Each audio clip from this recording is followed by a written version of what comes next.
I'm not asking you that. It's Stager's Corner. Okay. I'm not asking you about stuff outside of real estate stuff. Hey everybody, it's David Cinelli.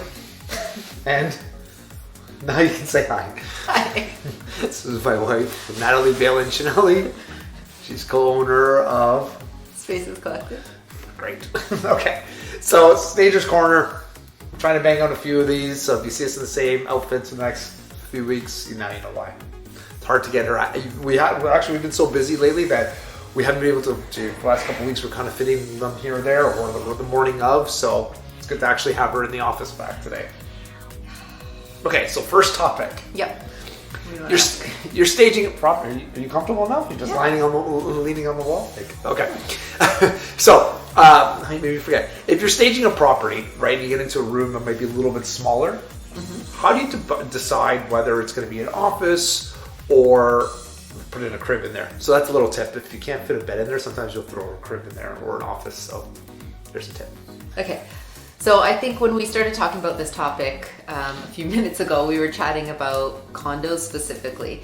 And how do we determine when it gets an office, when you've got like a den in a condo, or when it gets like a little crib in a nursery? So I think main thing is figuring out who the demographic is.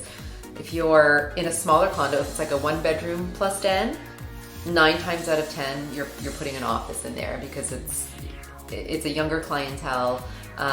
Sure, you may have young couples that are getting in there as well, but typically we'll err on the side of an office for that size of space.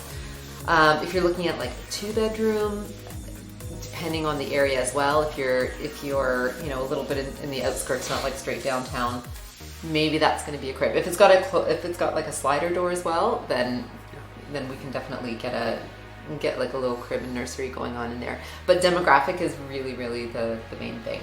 And people have a really hard time imagining going from like a crib to a bed, but desks and cribs are kind of the same footprint. So if you've set up as a nursery, people can easily imagine an office there, and vice versa.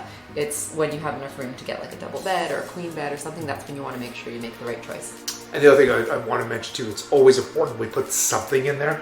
Yeah, like instead of leaving it empty, because again, if you leave it absolutely empty, people are not going to think like, I can't even fit a desk in here, and you think it's smaller. So that's also why we're staging. Again, we've said this many times before, but I don't want to say like buyers just can't conceptualize a lot of times the space. So putting something in there makes the space actually feel bigger and more useful, and you're able to conceptualize as a buyer going through what you can use the space for. So it's better to either have, even if you have, like I said, a crib or a desk in there too, you can think like Natalie said, you can switch them. At least you can see the size.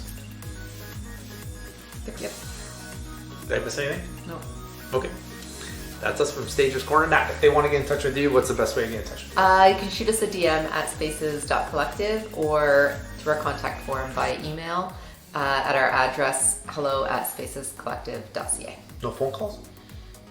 Just kidding. My phone number is nowhere. I know. That's funny. Anyway, and I'm David V. Cinelli _realtor. Follow me along anywhere you like, I hope. Ask me in the DMs if you want. There's a topic you want us to talk about. We'd love to hear from you.